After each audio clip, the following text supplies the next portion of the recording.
Oh my God, the shame Mamma more Jonas so be a Miatanasi.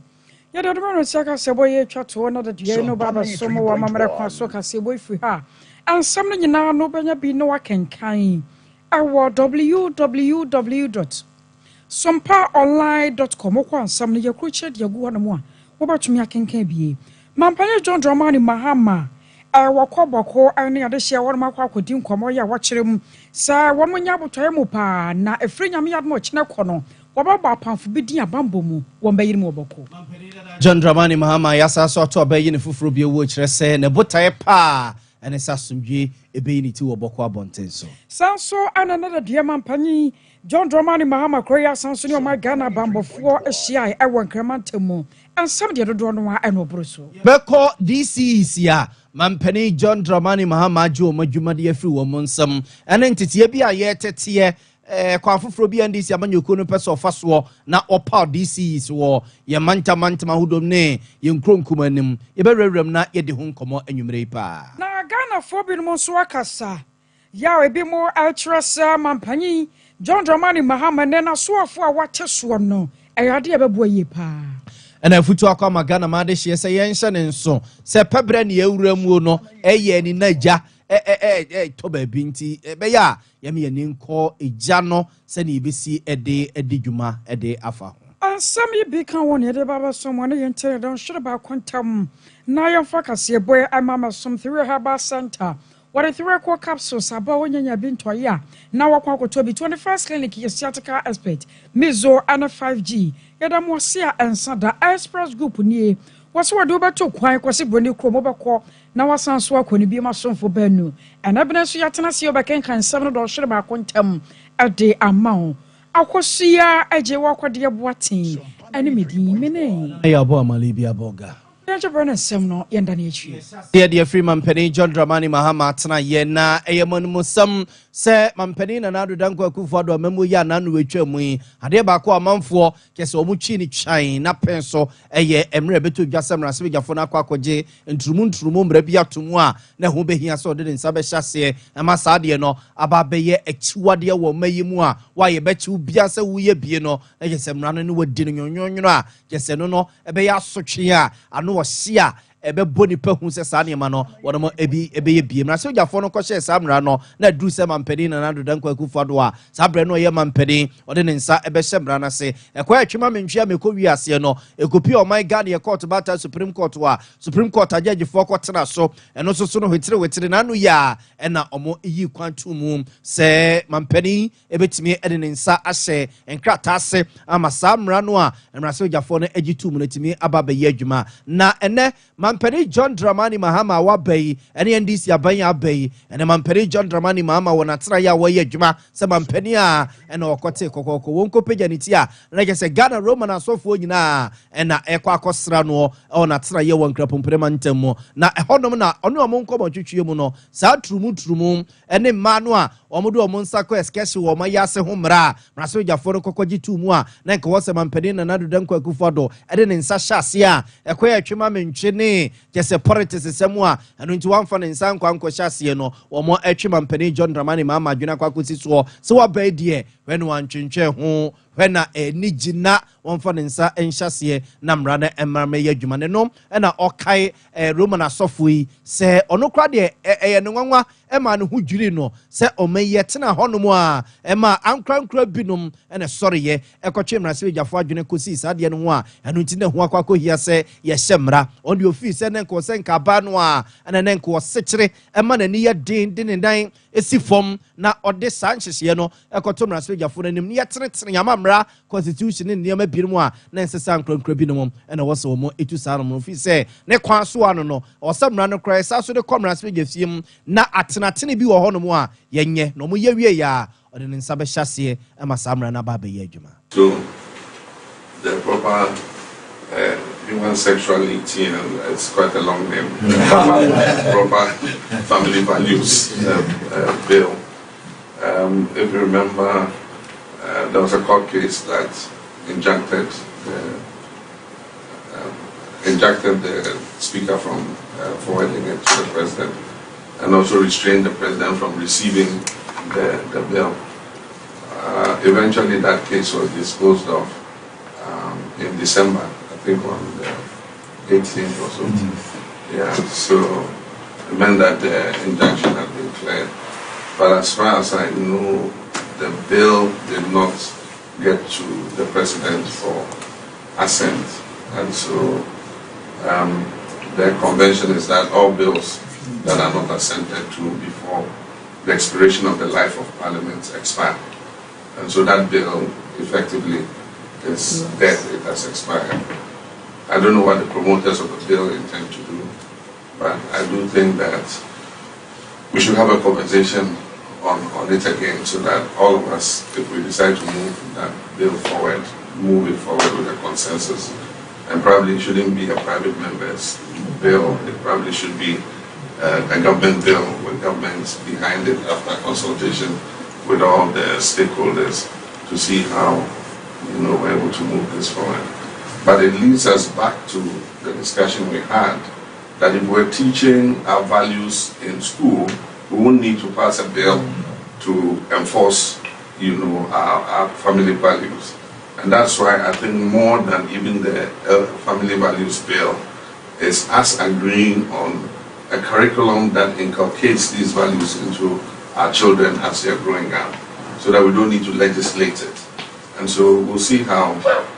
all this goes. And so I'm looking forward to this review conference, so that we can come to some consensus on some of these issues.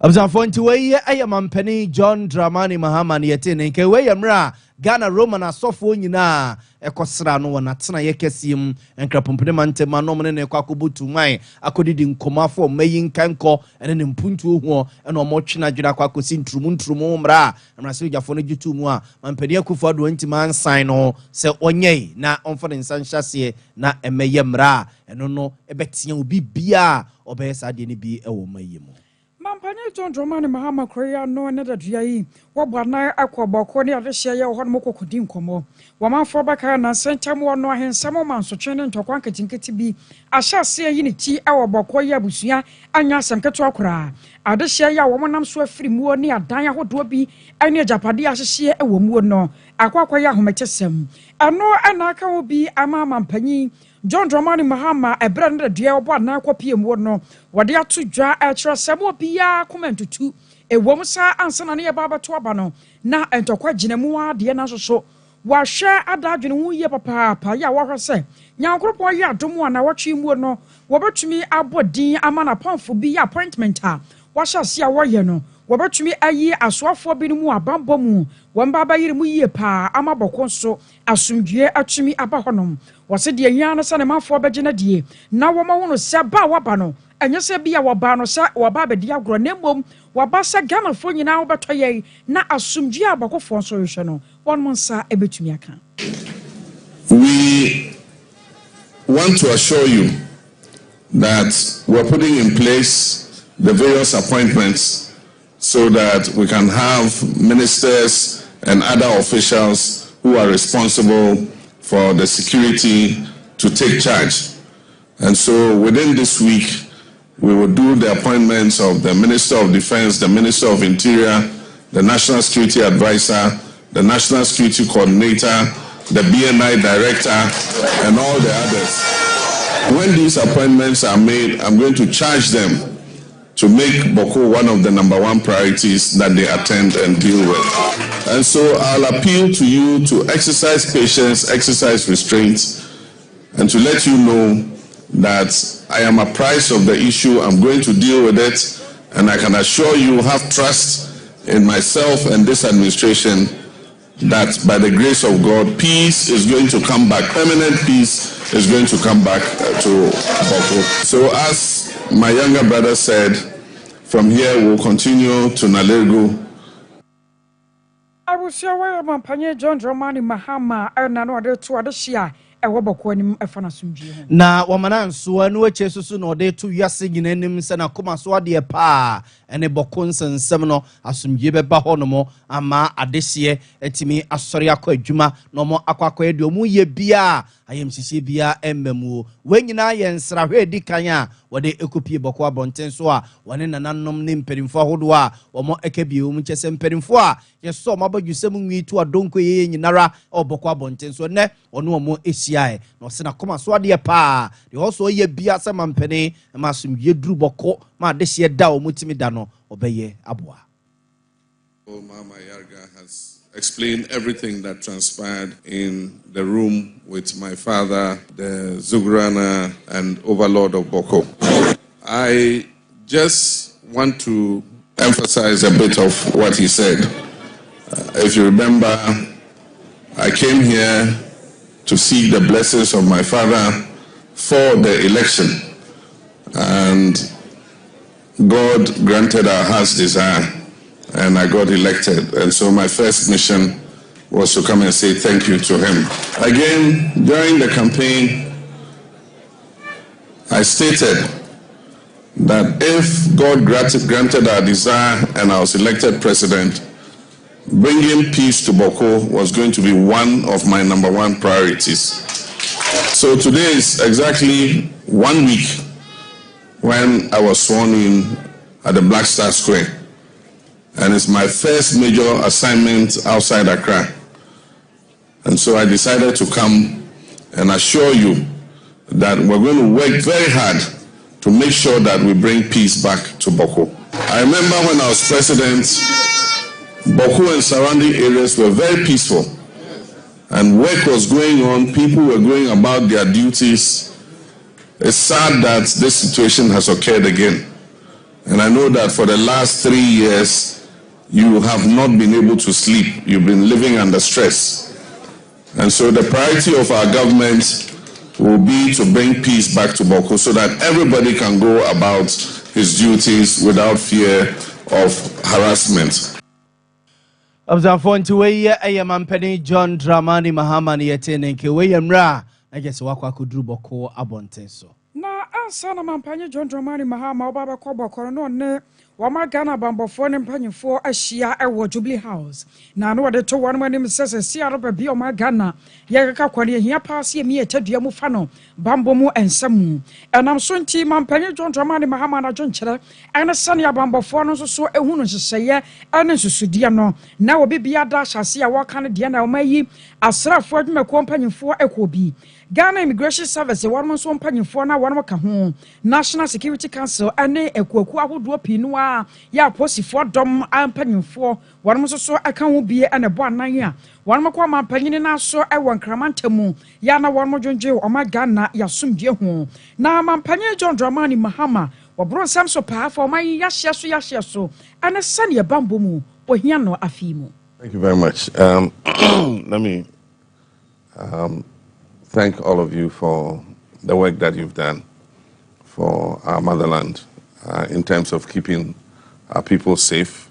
and protecting both internal and external security. We should have held this ceremony on the 7th, immediately after the inauguration, but as you know, we're overwhelmed by visitors, and some of those who came on the 7th left just a few days ago. They enjoyed Ghana so much that they were not in a hurry to leave. But I want to thank you for the good work. This last election has cemented our reputation as a leading democracy in Africa. And a good part of the thanks go to you, the security services, who have maintained the peace. We still have threats to our peace that we must continue to look at internally and externally. Internally, to do with chieftaincy disputes and some incidents of armed robbery and things like that. Externally, to do with the threats on our northern borders. And so we cannot let our vigilance down. There should be no vacuum. And so you must all continue to work, as the CDS said, zealously, to make sure that there's no breach of the peace in the country. And so I want to thank you for all the work you're doing. We're working hard to set up the Council of State so that we can start to put the controlling boards of all the services and all the government parastatals in place. And so once we have the Armed Forces Council and the Prisons Council and all of them set up, all your service councils, we're sure that we'll begin to look at how to manage things. What's your way, Mampani John Dramani Mahama? Abzanfo Gusua de mo Mampani John Dramani Mahama natena ye na mbeka hye ne nso a eye January bosom de toso eye enwotwe January bosom no ne da etoso enwotwe na Mampani John Dramani Mahama de krata ba bonten se abankrachefo a womo ewe ye mensina hudo no nyina mfo madwuma nto no mo ene ye DCs nom ene mayor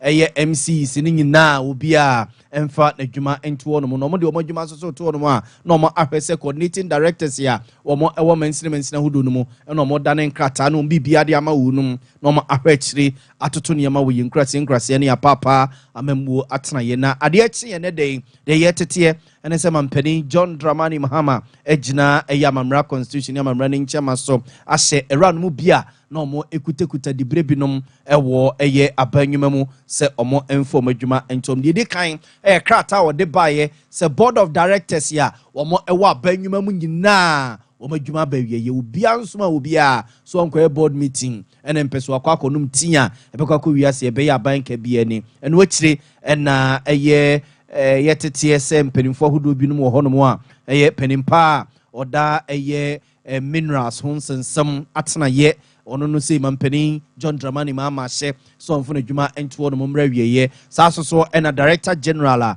wono so eda National Lottery Authority ano yera samia uku wono kra de wantwen se Mampani John Dramani Mahama be man krata sesei odina dwuma atwo no mo se wakwakwa emrase bedwani ama adehia ewa akuapem no fabato mpesua so no obepese obema nani akuna dwuma ho se emrase bedwani a osi na adehia na mu emrase bedwafie mu no mo sense obekoso akuta dibrem se National Lotteries Authority penimpanti adwuma Mampani na nado danko akufo de ma no ono afiri ni pem de krata ama Mampani John Dramani Mahama se wontimi entonkoso enye ebiewu eno nti sese enkra yetete ene se eye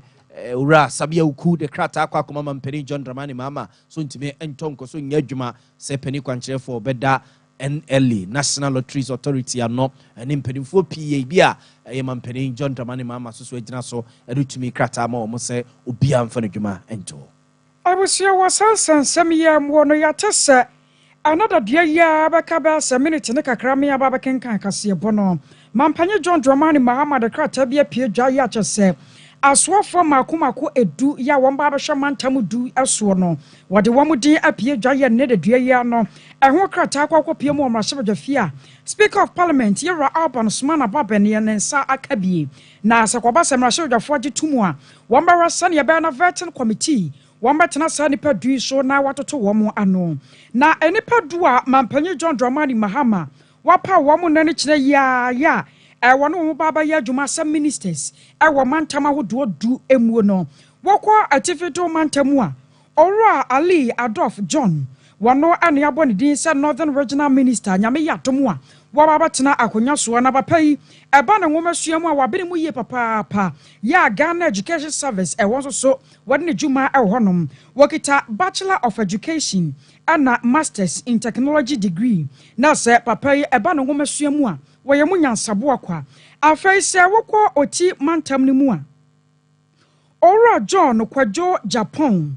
yera John Kwadwo Japan wano ana Mampani John Dramani Mahama wabone din ya nyame ya domo a wababa ya soafo oti mantamu papa woye business executive na ankane no so kra no no emrasebadwani adema adehia ewo aka na bato empasua so enti wabomodin ye papa na wano kra sesi aye kasai woye NDC regional chairman ewo oti mantamu wano ade no yera John Kwadwo Japan afayan ko fra mantamu Ora James Gunu ne de nie yera James Gunu fra mantamu eye voter region ewonom na nyame ya domu a wɔno nso so akɔ akɔde ne dwuma na papa yi ba no nsɛmtwerɛ dwuma ne ade a wɔno nso wabene mu yie papaapa wɔkita Bachelor of Arts degree in journalism ya kyerɛ sɛ ɛno nso so ne deɛ kakra ɛno no afei yɛnkɔ Eastern Region ɛpuoyɛ mantam mu Eastern Region ɛpuoyɛ mantam emu wɔwura yere Rita akosua gyei awate wɔno adeɛ nie ɔwura yere Rita akosua agyei Eastern Region ɛhɔnom ɛna maame yabɔ ne din a Nyankoropɔn ayi adom a wɔno nso so ɛkɔ akɔdi ne dwuma sɛ ɛyɛ minister ɛwɔ ɛpuoyɛ mantam mu afei sɛ wɔkɔ Asante mantam mu a Dr. Frank Amoakohene Ashanti Regional Secretary Adema NDC Amanyoko no wɔno ɛna sebre mampanyi John Dramani Mahama wɔbɔ ne din ya nyame ya adom a yɛgye ne tom nko a de ɔba bɛyɛ Ashanti Regional Minister ɛwɔ wɔmayi mu na papa yi sɛ yakɔ abakwasɛ mu ne sɛneɛ ne nneɔma setie kakra no a wɔyɛ medical professional afei nso koraa mpo no ɛba no ɔmayi yapɔmden mu nsɛm a wabene mu yie papaapa ya wɔmfa na pɔmden mu nni agorɔ yɛ dɔkota panyini paa ya okita Bachelor of Medicine and Surgery where University of Ghana suapɔ ne mu hɔ ɛna onya ade firiye afei nso koraa mpo no wɔba na Asante mantam a wɔno ɛna mprempren yɛ ayɛka sɛ no wɔyɛ Regional Secretary na ɛsɛtwerɛtwerɛfoɔ panyin ɛwɔ Asante mantam a dane da nyinaa wɔn nkratasɛm wɔde ho dwuma ɛde ɛma wɔnom Altifido Poye Mantam Northeast Region Ora Ibrahim Tia Wano ana mampanyi John Dramani Mahama wɔbɔ ne din asebre wɔno nso so akɔ akɔyɛ bi ɛde aboa na papa wɔno nso so public health finance wɔnom adwumadie ana wɔdie afei nso korampo no sɛ wohwɛ mu paa no a yɛwura National Health Insurance Scheme wɔde ne dwuma ɛwɔ hɔnom ɛpɛn ya ewie kyerɛ korampo no wɔsan so ɛbɛyɛ district manager and deputy regional manager ɛwɔ Northern Regional Office National Health Insurance Authority wɔnom akache wɔkita Bachelor of Science degree in Information and Technology enti panyipa na sɛ ɔwɔ ne nkrata asɛm ne sɛ ne wɔsitie na wɔabɔ bill paa ɛfa ne nkitahodie mu ɛnsansɛmu yɛnkɔ Upper East Region ɛwɔ nso so deɛ kakra anie sɛneɛ mampanyi John Dramani Mahama wɔso bi yɛ ne hyehyɛ de fa yɛ no Upper East Region yɛwura Akamugri Donatus Atanga wɔno ana mampanyi John Dramani Mahama wɔabɔ ne din a wɔakɔkɔyɛ bi ɛde aboa na wɔno nso kita Masters in Human Rights ɛna ɔsakra kita Bachelor of Education degree in Social Studies and Mathematics where University of Education Winneba Campus ɛwɔ ɛna onyade friye na sɛ wɔno nso deɛ kakra yɛwɔ ɛno no wɔkɔ ahafomantamu a Charity Gardner wɔno nso ɛyɛ business woman wɔsakra yɛ wɔyɛ human resources professional ya sebre no wɔnya nimdeɛ ma papa ɛwɔ manie nimdeɛ no bɛsɛ mfinhyia du ne yɛkyerɛ nie ya kyerɛ sɛ ɛba no nipa nkitahodie ne ho hyehyɛ ne ade a maame wabene muo enti wɔno koraa no wɔbabae nyame yɛ adom a wɔbɛyɛ afo mantam soafoɔ no ɛfa no nipa nkitahodie no obetumi abɔ mmɔden paa na wɔde aboa ama mampanyi John Dramani Mahama na mamuo no atumi akɔnkan Savannah mantam deɛ nso nie Savannah mantam Salisu bi awurbe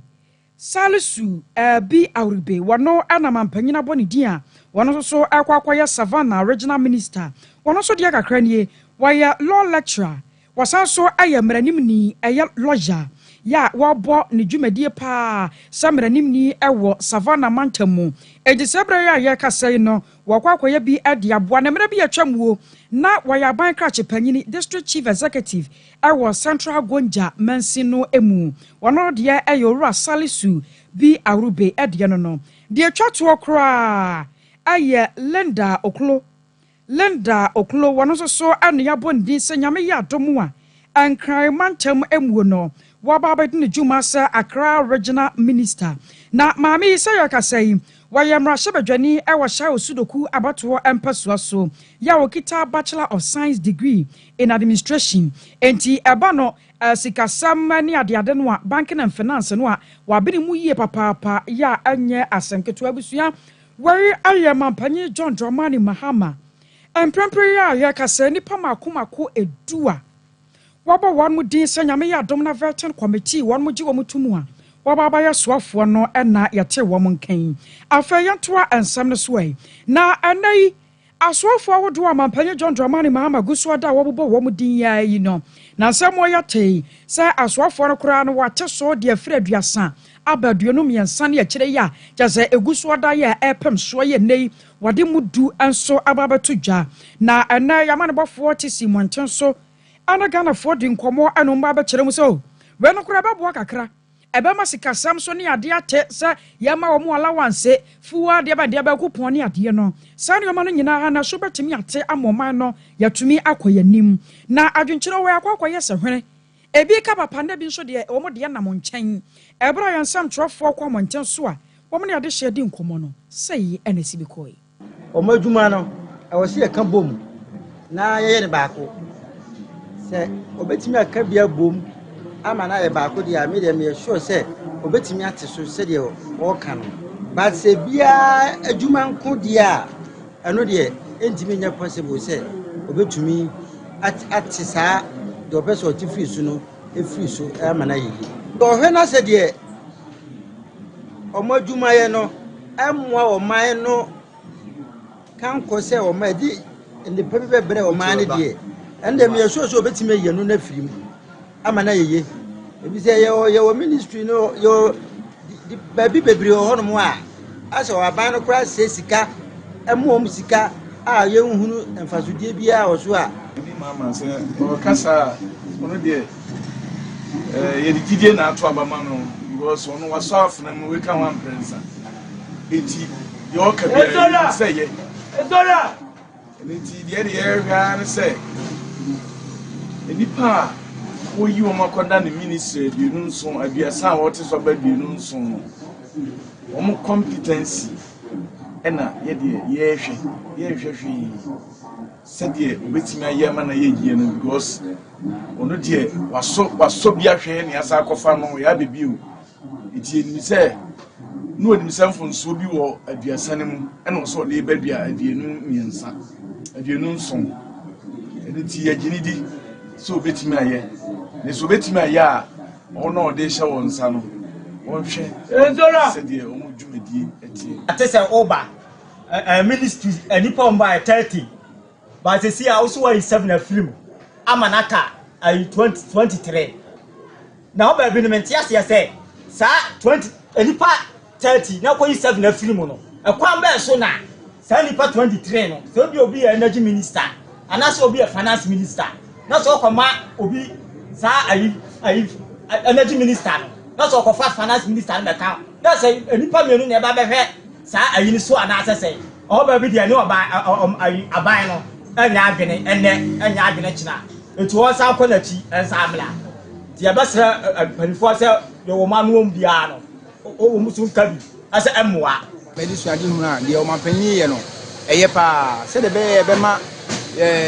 ka ye bo e wo sa ministers no ho no eso betie ama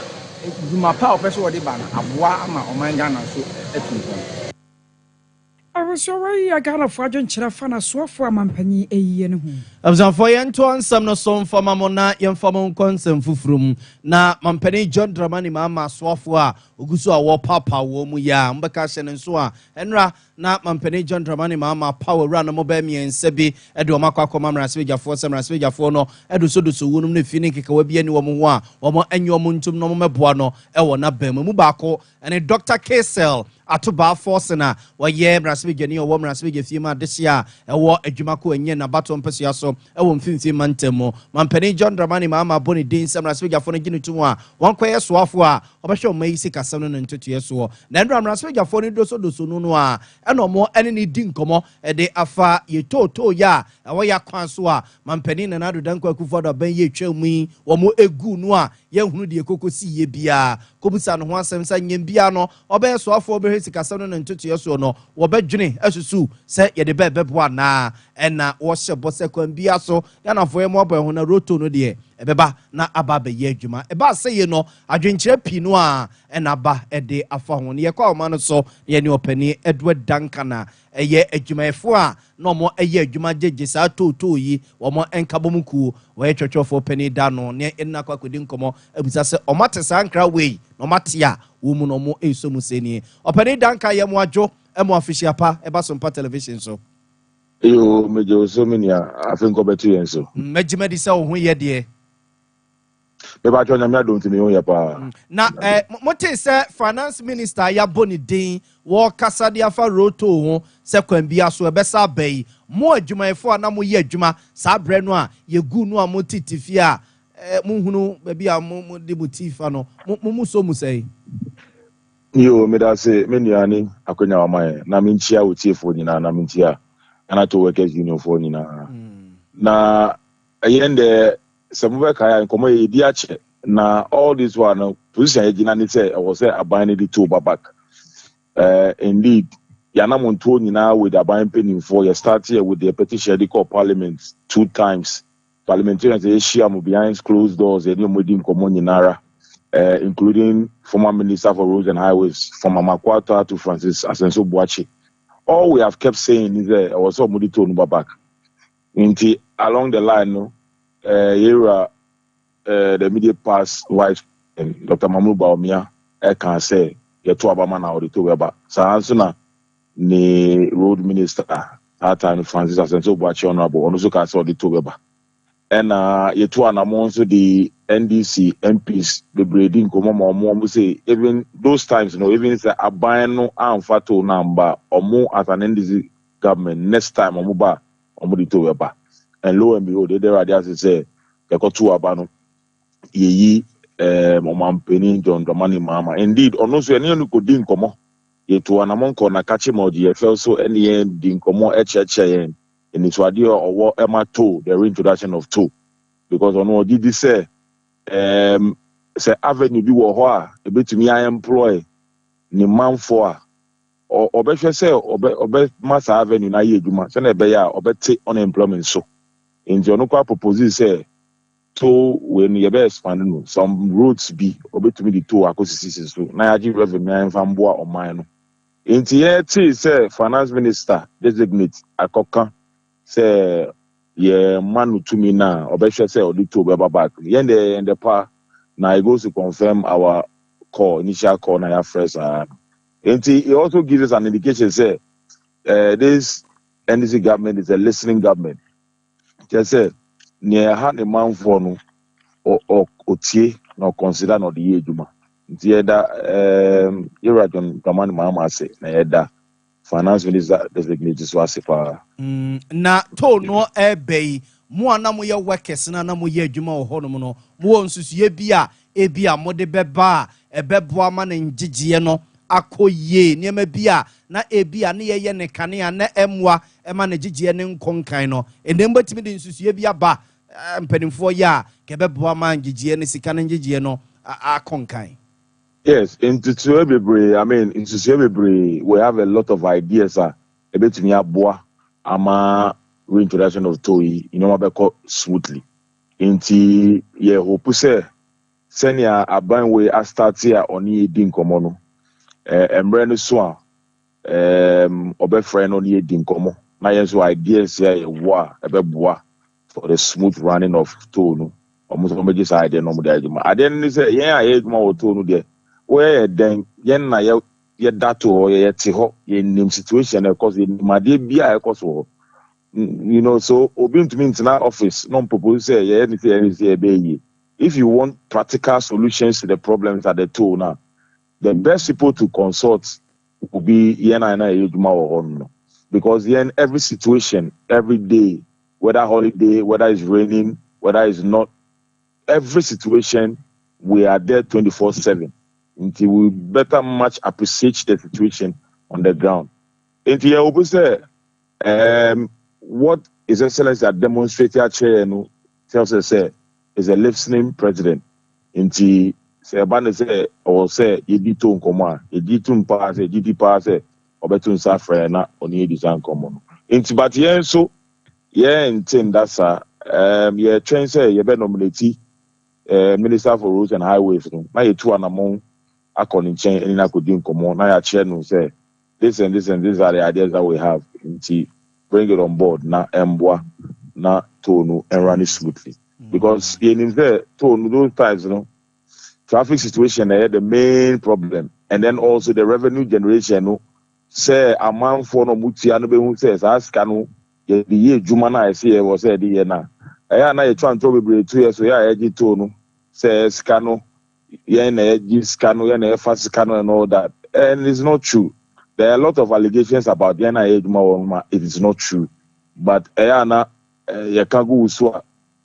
na enye mpenifono na eka go msudia na eja no sa trasa but okuma ejuma ye no ye the machines na ye ejuma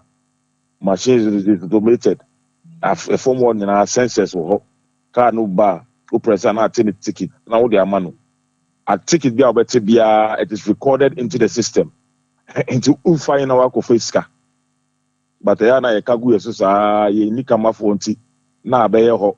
there is no say obi biara oji revenue bia o man bia mu no hin kakra because those there and revenue no people do not want to pay revenue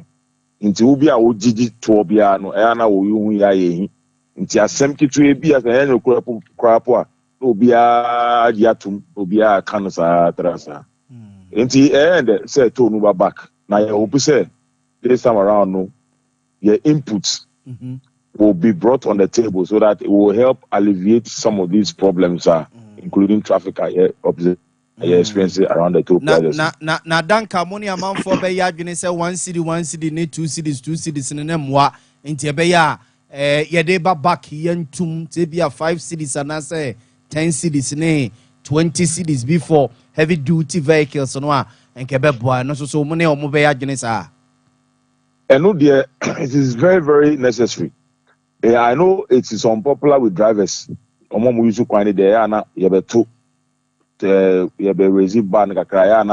like it. But the reality is that we share a sub-region here. With the Togo compare, with the Cote d'Ivoire compare, some of the countries that we have checked on, did the lowest toll this sub-region. What they call Togo a trailer here can one semi. They take more than 100 cities. Cote d'Ivoire, they take more than 100 cities. But ironically, no, yet star cars now ebefa na sell kwano because almost heavy loads no. They see MPP are buying say star cars no muncho free, almost say kwani free, no munko free. But Ghana drivers do hoa, no more could just 100 cities in the account on. It is very, very bad to say to no ba na increment kakara ba. What I advocate is say I was educating public, Now the public should have confidence. Yes, can I hear Jeno? Ejuma was said the when the sana utumwa kakara, I think people will readily accept it and will go along with it. Ankan mame na wase anwumre bibia ni so ebesa so no wadi nkomo eda sepa no adaje why Mesumi da sepa nyamishira mpa nyamishira wo so abuzianfo we your penny Edward Duncan or ye twetwofo penny de Ghana to Workers Union. I was so your to ansam so na opongro ahene ni so wa akọ odoi ana ade to dwa akyerese senior oral committee no wan ma hyase a womodi omodwuma na nyame anim ase bi mo kura rekatahye bi ni ade ni adin bi ya wodwono wa wonte ase na de fa famu a ha dwene yi na se wo hwemo pa no a afi apema hankona dua 1914 mu hono ana Ghana ban ebefa won ma sase ni akoto bo ase abusua na sase bepem ne asama da so Supreme Court a wo mo wasa sase wo mo sabetumi aka na so ne kakra ya nipa binom afa aban asase ni abaja pade no aba be so oje na ade de ne den eya ade ya eni kwa se ekokoba ne saa ebra ni so wa akọ odoi wono nsantwerofo di nkomo na wo kire mo de ntia wono so ni abrafa oral committee ni ho no sei eno kan nsem akọ odoi me regent ewo poglo ha na manya information say yes ni mini mpanyimfo akọka sɛ obi ekɔhyehyɛ asase no so efisɛ yɛde nyi ni ekɔso no me nso obia ne me ni nkɔ obi me nuanom na ɛwɔ hɔ yi say no kuro say no kuro omo nya ho enye say e bia me nko a me kasa obia ne me di nko me ti say jeja na e ya de no me frɛ no say the matini wa bo me lawyer amani ana say baby e na me say eni omo lawyer na amani because me pese nkrofo be ba ha a me lawyer no ni mo hwe anope me frɛ me nue na me di tu onu jeja na nim say enra me ne kan man ti hwe free no ade achi enti oka bibi nkyerɛ me besi say ye kasai enti hwe free no me suma no so say okoya bibi sa e say asase na da ho no ya yesu krata any company no yako say o ma de ni there's an agreement say o ma develop ama family no I was watching the developers are one was a son so dear papa can want someone no Alhaji Suleiman Bayo and so Edinkomo. To it, then we realize there are some people using the name Aura, but it's not Aura. And Aura is a good thing for all of us because if a government is taking something back which belongs to the government, which all of us as Ghanaians are going to benefit, it's good for us, but it's not that you go to private installation area that maybe a private person have acquired. If you want to do something genuinely, you go to the normal channel. If you believe there's something about Aura to check, you go and prompt them. They'll come in and check what is going on here. But you don't take the laws into your own hands to enter somebody's private premises and vandalize everything. I was sure where I Alhaji Suleiman Bayo near Turning Kane. 21st clinic near Comfort Yamo PPR. Wunya anko ho anu akwa so ahwe sa yade aba na ha we malaria typhoid diabetes anade ya kwai na 21st for enshow na yade aba kwa wo mabini mu pa aye siateka yade no a ya se echi wo firi wo to asentini no ade ba na amuro mu na emu aye otitiriti na sai odudu pagya na se o kwa na wutogu so ne yade no eno de wo mabini mu ye papa ya waje ho abasobode Kumase Asha overseas junction womo ben Alpha Radio buase woko kanso kwata sabe hu womo Accra wo do me market afa sunyane Ankranza tachiman ewo nyina no 21st clinic wo ho ene mpanyimfo ni nkwamai ewo 0540 311311 0540311311 Express Group nie yade wo kwakwase brand chrome Canada US UK Holland Australia, New Zealand, Germany, Babia. Yadobeto fa na yade wako. Kumasi wasafu leba roundabout. Accra, Kaneshi First Light, 0249 000448 0249 000448. Three Herbal Center na yekoko sisi ade na fa yam timoduro no. Edro ba akonso ne dwumadi a edie no. Ebra adwena ntiase so yie pa. Wokom ya yawodo yeto no awon sabeka bia na safre 0546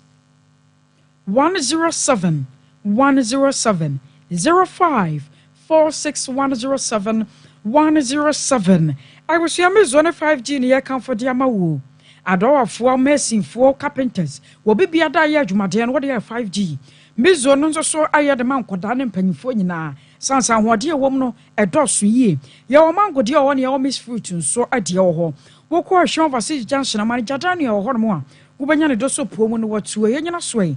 na ya hocha umra yaba yaboko NDC amanyoko no akachi ewa hafo ano southwest empeswaso 21st clinic aye sciatica expert sciatica no o nerves na wo to ase na fa wo siremu na fa wo nansia besi ase ho no se ho techema eno ene ye fa ne sciatica na etimi bubu oto ase ka wo se dwe wo sirem woje ho ba bia enye na no na 21st clinic ba ye adwuma pa wo mu ye ntia basobo o magine wo Ghana ha ene amono ne enyasam ketua wo mu gi international awards ahodo wo mu gi local awards ahodo na anu nso na wo mu bie the only sciatica research and treatment center in Africa bibrim ha no ebi ni ba bia gi 21st clinic nkoa wo mu dia bibiduro ene besa o yare no masa de machine aka ho yare sabia yare bia wutimi de ko ne mama ade ba ko a wo magidi wo mu pa no eye sciatica ena stroke nso de kwa diabetes ne hypertension ne ade Ghana ha baby a wo mo ho frɛ 0540 311 311 0540 311 311 na 21st clinic wo mo yɛ sciatica expert.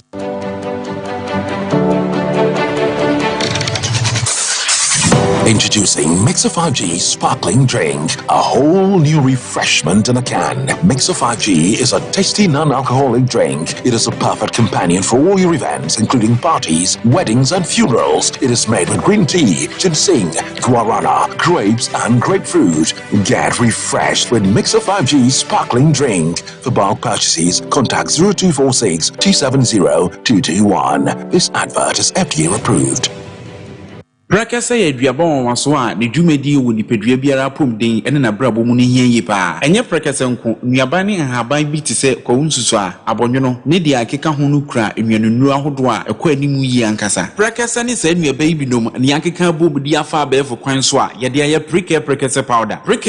powder siesi nipadua na abakwa ahodo no ho ban afri mpani yade ne yade ahodo pi ho fa enkodate de ma baako freduane anopa ne anwumre anafa enkodate de ma baako woni nsuhie yeti anopa ne anwumre wobra wodidi awie ubenya prekese powder to Kingswalk Herbal ne Heroes Herbal Accra Okechi Drug Lane Dani Herbal Kumase Mensa Takrade Mose Pharmacy ne Greenlight Pharmacy Sunwane Cash and Carry Supermarket Asantoa Herbal ne Bibidro Depot Techiman Sewa Herbal Mampong etufo mfre 0550 19 15-14 prekese powder aduane san yedru FD ahwehwe sankratu mu agi atum ei sewa me hu acho me na no me bisa ekra so kwa brochu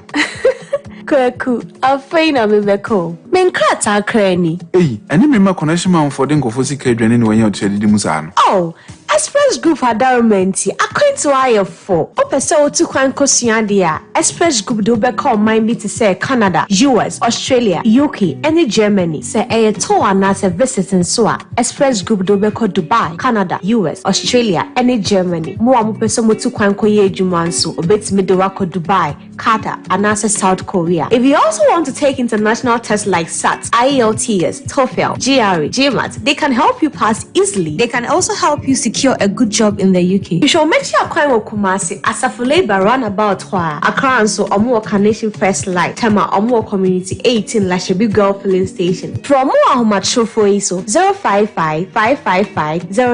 0067 and 0249 000448.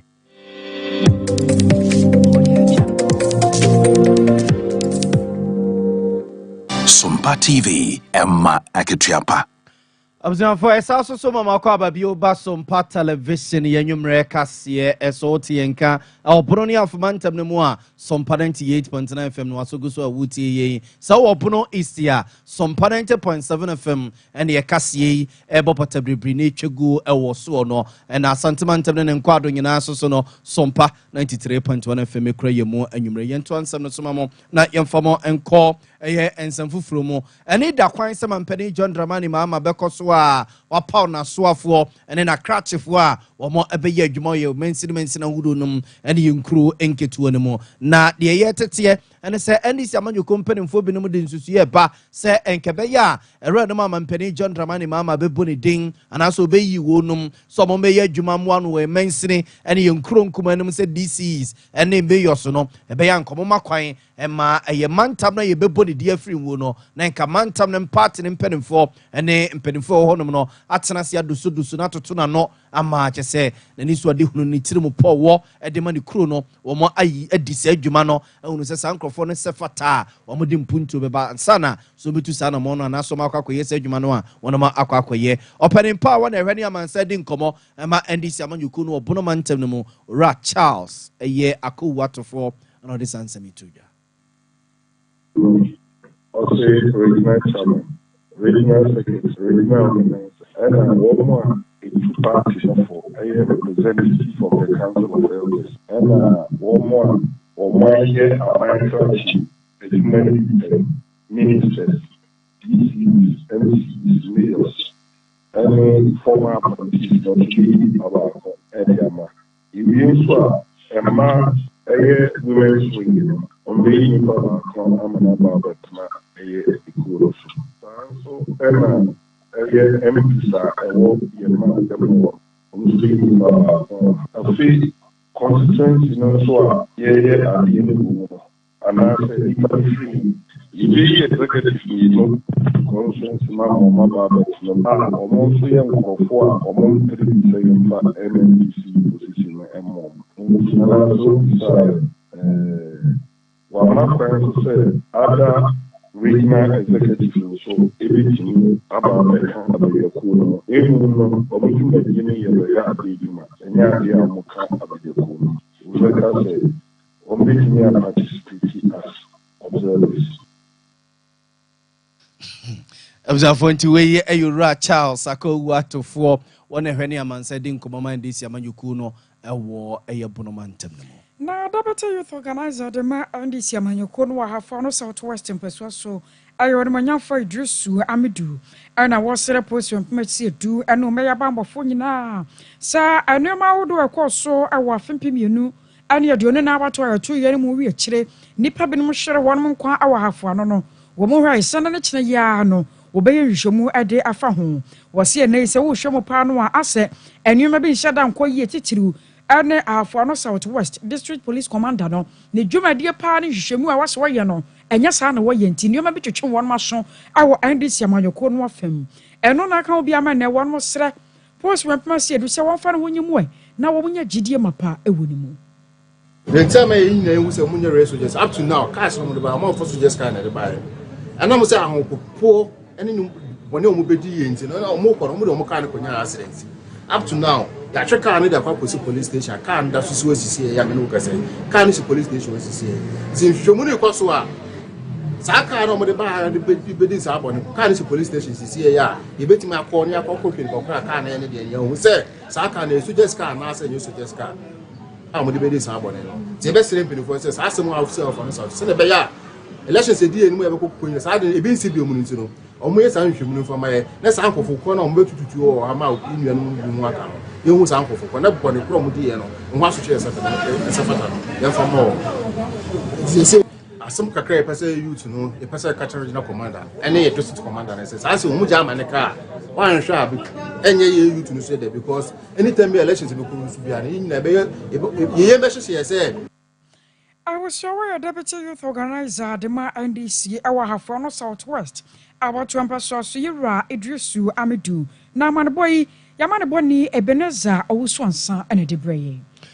yɛnto ansɛm no so mfama mo na afutu akɔ amaga na ma de hye sɛ sabre ya yɛwɔ pabre mu ya bibia ayɛ nwensen no yɛnya hweye pa ɛwɔ yɛgya ho sɛdeɛ wɔayɛ wadwene sɛ wudi wo ne nti no wododɔ mfikyiri kakra no aprapra wo mantam ɛne wo montene so na wasene kakra saa no a ɛnyɛ sɛ wodi gya ɛtu nwura nim no na wayi wani sɛ panimbɔne bi a wɔyɛ mfamabɔ no wɔ VIP bus mu a wompɛ akyire asɛm nkɔbusa ɛwɔ sɛ wo mu ani ku ho sɛ yɛgya ketewa bi na abɛsɔ no baabi a mo ani ɛnku ho a sɛ gya ne bɛdu mu a ɛdum na watew nsa de afiri ho ɛfisɛ pɛbrɛ ne ɛwei woyɛ ne sɛ gya no ɛgye wo nsɛm ɛyɛ bɛfu a wei ɛyɛ Elder Thomas Kwabena Bonsu a wɔyɛ pane kwankyerɛfoɔ ɛda fire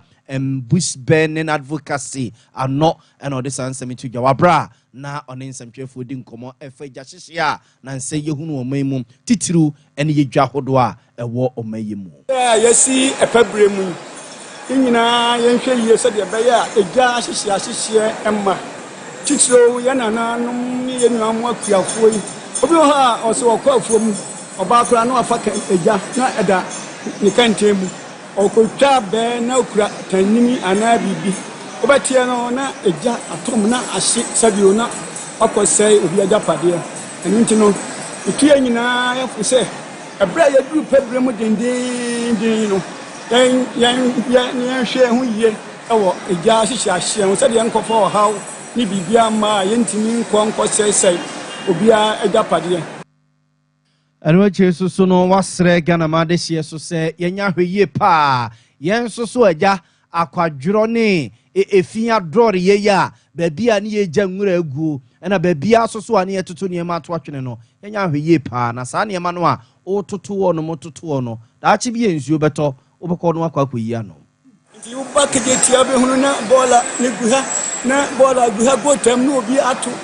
rubber no achiti no dia we nyina no say say problem yi say eja to mu a e dia asem deba enchen so na ya den ye ko sitobrem say guru sitobrem so a enso togu so a na no so akofa yare entontom ene nyema basa na kofa fever bi aba nyina no ya dia e dia o hawba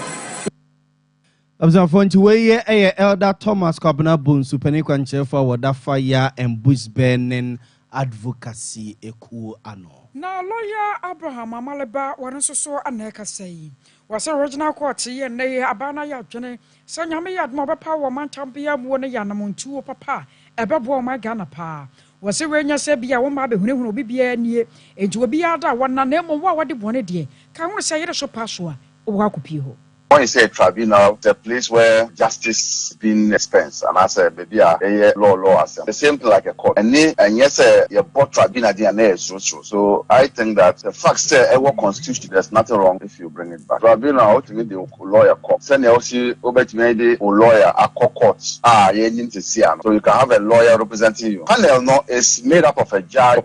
and two laymen. There's a reason for that. The reason is that we want the ordinary Ghanaian to partake in the justice delivery system. Into tribunal, Osha jury trials in Ghana. There was a panel of 7. That is also the same concept. A mega case, you empanel a judge and then the jury made up of 7 people who are laymen.